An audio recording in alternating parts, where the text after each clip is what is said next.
NC State before, obviously, in your career, but like, what do you think it will be different tomorrow night over there? Obviously, like, what have you experienced before, and what do you think you'll experience tomorrow?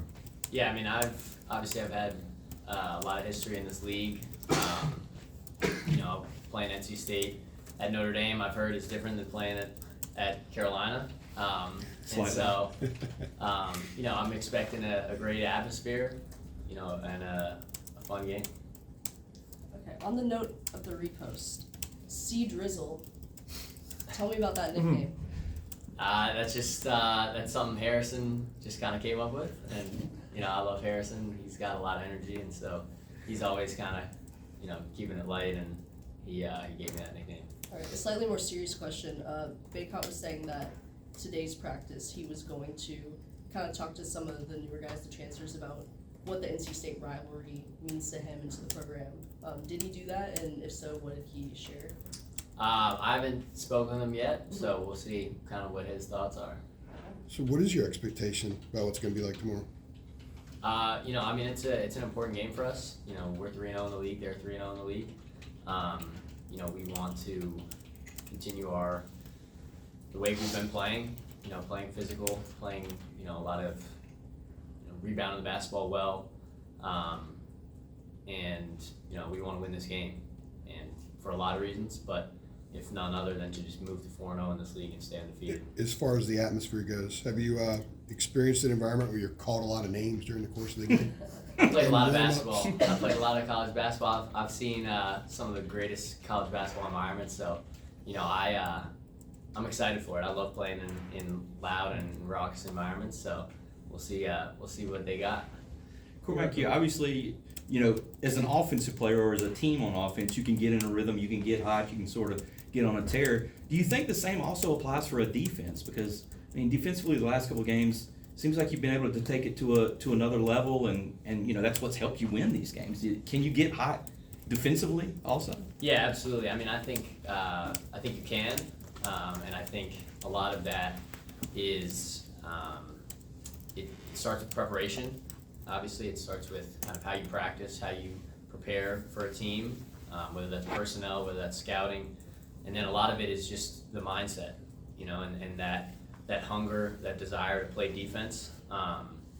That is something that, similar to shots going in and making you feel confident. You get a lot of stops in a row, you feel really confident, and it kind of frustrates the other team, it upsets them, it disrupts them, and you can kind of build momentum off that. And so that's kind of how runs are built, largely on defense. Obviously shots go in, but you got to get stops to kind of go along with making shots, and the more we can do that, I think the more success we'll have. Cormac, after last game, Hubert was talking about how he liked some of the dialogue that was going on during one of the timeouts, how a lot of you guys were facilitating that. I guess for you, how have you guys kind of embraced the, maybe like those on-court conversations amongst each other? Yeah, we've got a pretty experienced group, and we've got a lot of guys who've played a lot of basketball. Myself, Armando, RJ, Harrison, Jay Witt, Pax, guys who are old veterans, who have a lot of perspective, who've been in situations, basically every situation you can imagine. And so kind of being able to speak up and give our feedback to coach and to each other about what we're seeing and what we're feeling out there, I think that's a real strength for us. And that's something that I think Coach Davis has encouraged from us, especially the older guys, to kind of step up and speak up when they think they see something or want to make an adjustment, or even just to get guys going. And so that's something I feel really comfortable doing. I know a lot of other guys do too, and so continuing to do that in huddles, on the court, wherever possible is going to be good for us. Yeah, and then just a quick follow-up to that, he was also saying today that he's kind of noticed it happening a little bit more often, maybe kind of last few games. Would you kind of say that you guys have grown, I guess, more comfortable in kind of facilitating that as you guys have gotten to know each other a little bit better? Yeah, I think it's less so about knowing each other or feeling comfortable. I think we've always felt comfortable with each other, and we've always been a really close group. I think maybe in the last few games we've been on the road, and so I think being in those environments, that kind of forces you to play with a certain edge, play with a little bit more toughness, more hunger than maybe you would have at home. You kind of have to have that mentality on the road, especially in the ACC. So I think that could have something to do with it. Seems like the group is having a lot of fun. How much does that have to do with most of you guys coming off frustrating seasons last year, wherever you were playing? Yeah, I mean, I think that's part of it. Obviously, everyone loves to win, and everyone loves to be a part of, successful teams. And so the more we do that, I think the more you'll see us smiling, and I don't think that's a surprise. But I think we also just have a really good blend of personalities. We've been saying that all year. I think this group is really connected on and off the court, and I think that's a huge strength for us. It's something that I've experienced throughout my entire life. Playing team sports is when you have that chemistry, you genuinely like the guys you're with. That translates, it literally translates to on the court play, because you have a certain level of trust, you have a certain level of accountability, leadership, especially when things get tough, and that's when it matters most. Cormac, You tweaked an ankle in the Clemson game. How is it? Was it the same ankle? And have you gotten past where it hurts your lift on a jump shot? Yeah, it was the same ankle. Kind of one of the tough things about playing a long college basketball season is if you get an injury, it's hard to get it back to 100%, and so little retweaks like that will happen. It's something I've dealt with before, and so it's feeling good. Hubert, you just mentioned trust. Hubert was talking about trust earlier when we talked to him here a few minutes ago. And he said he showed you guys an example of that in the NBA about some guys that were trusting each other, and some of which comes on the defensive end. Could you sort of elaborate on the difference between being on a unit where you guys trust each other implicitly on the floor as opposed to maybe when there's not as much trust? Yeah, I mean, the example he uses is actually from one of my favorite players of all time, is Kevin Garnett.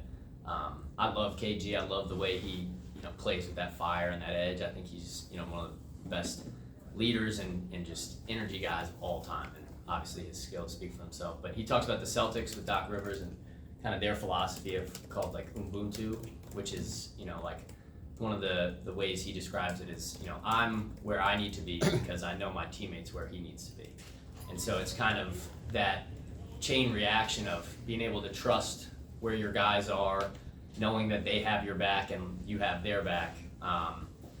It's a pretty strong force that you can develop in a team, and so that's something that we've talked about from the beginning, in the summer, and something that we still continue to work on. I think we've got work to do, but it's something we've taken a lot of steps in the right direction towards doing. He went to trust, and I'd asked him about maybe a common thread with you guys closing out Oklahoma, Pitt, and Clemson and clamping down defensively and scoring enough. He went to trust and said that's one of the components that you guys have used in closing those teams out. Is that what you've seen? Is it a matter of when you go out there and you have to clamp down and make a series of stops, you have to trust the other guys are going to do their job?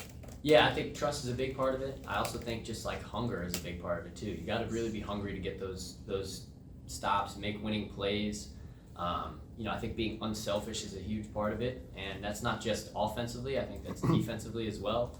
I think that's for guys who are playing, who are not playing. It's a team unselfishness of I'm willing to do what it takes, even if it means maybe it's not my turn to shoot, maybe it's not my turn to do this. Making those winning plays wherever possible, that's how you win those games. And it might not show up in the stat sheet. It might be a possession with 2 minutes, 30 seconds left and not a buzzer beater, but those are the possessions that win games, especially tough games, especially road games. In terms of closing out those tough games, how nice is it to have someone like RJ who, you have a lead in the game, pass the ball in, foul, he's going the line, you're putting confidence, an extra 2 points. What does that do in terms of level of confidence game? Yeah, I mean, RJ obviously has been terrific, and having a guy like that, who's shooting so well from the line, who's scoring the ball at such a great, clip is such a weapon for us. And so, we've got a great free throw shooting team that helps us late game. We've got old guys that helps us late game, and we've got playmakers, like RJ, who can, get you a basket or get a foul or, do what it takes to kind of seal the deal. And so that's something that we, we're fortunate to have, and we're excited to kind of use going forward. Cormac, I wanted to ask you about Paxson, and this is a dude that went from playing 35 minutes a game last year and scoring 15 points a game to having to pick his spots, and I think it's 10 minutes a game off the bench now. How have you seen him navigate that, not get his head down, keep his head up, and be able to be effective like he was at Clemson? Because there's some huge moments there. What have you seen him go about that? Yeah, I mean, Paxson is like, we're talking about trust, we're talking about leadership, we're talking about accountability. Like, he's all of that. And, I think that's a big reason why, Coach Davis recruited him and brought him here, aside from the fact that he's a terrific basketball player and, he's capable of hitting huge shots, scoring the ball at a high level. Like, he can do all that, but he's a tremendous teammate. And that's something that I'm fortunate to have, as a friend and as a teammate, and I know all the other guys would say the same thing. He hasn't flinched, he hasn't blinked once in terms of it's got to be, me or my shot or this, and that type of attitude is contagious. And, I think, guys like Paxson, guys like Zayden, they, like Coach Davis always talks about, like, you couldn't tell if they played 40 minutes or 0 minutes. And I think that goes down the line for the entire group. And so, he's been a tremendous example. But don't get it twisted, like, Paxson is a heck of a ball player. And he will make big shots, has made big shots, and will make more big shots for us. And to that point, when you saw the 3 ball go in the other day, rainbow over PJ Hall, how did that feel? I'll tell you, it was no surprise because we've been seeing that every day in practice. He lights guys up. And so, I think we were all really thankful that it went in because it was a huge shot. And then Seth hit the one right after. And, those are guys who we know how good they are. And, it was no surprise at all. Cormac, you guys have scored 100 this year, and you've also had games like 65, 70 points like the last couple. How important is it for this team to prove maybe to itself that you guys can win when it's an up and down game and also when maybe the shooting's not there? Yeah, it's really important. There is a lot that goes into winning a basketball game, and sometimes you're scoring the ball at a really high clip. Sometimes you have to win it ugly and defensively and, in the trenches, as Coach likes to say. And so I think the past couple games have been a good example of how to do that. And it gives us confidence knowing that we can do that. And we're not a team that has to rely on scoring 90 or 100 every game, that we can win and hold the team to 55 on the road. That gives us a lot of confidence in us and our ability. And I also think that speaks to, how good of a team we are, because, good teams find ways to win, whether the shot's going down or not. Can you speak a little bit to the 3-minute drill and I think Hubert mentioned a score-stop-score drill that you guys do practicing late game? What's been the impact of that in terms of your confidence in those late game situations? Yeah, I just like the rest of practice, the idea and the goal of practice is to prepare you for a game. And so that's one thing that we feel has been good for us, is preparing in late game situations, preparing to get, multiple stops and scores, like consecutively build runs. And it's, the same thing. We practice ball screen defense, you practice offensive execution, defensive execution. You practice all these things because you want to bring them to the game. And so just like, those other drills or practicing free throws, practicing whatever, you want to practice putting yourself in a situation where you have to kind of, man up and get stops and win games. The other day at Clemson, on what happened with the ankle, did Gerard just accidentally clip you on the way down? Because I don't know if you jumped and challenged it, because Jalen was out there too, right? Like, did he just get a piece of you and trip you up a little inadvertently? Yeah, I've seen the replay. I didn't really know what happened at the time. I came down on his foot and just kind of caught an edge and tweaked it, which, like I said, being an already tweaked ankle, it doesn't take much. I don't think there was anything more than that. I think it was kind of we were all kind of tight in airspace and landed on a foot. I don't even know what the call was. I think it was a no call, or I don't know what it was. You went down, so they stopped play. Yeah, and so I think we did. Me and Jalen did a good job contesting the shot, and it was unfortunate that I landed on a foot. Yeah. Thanks. Appreciate it.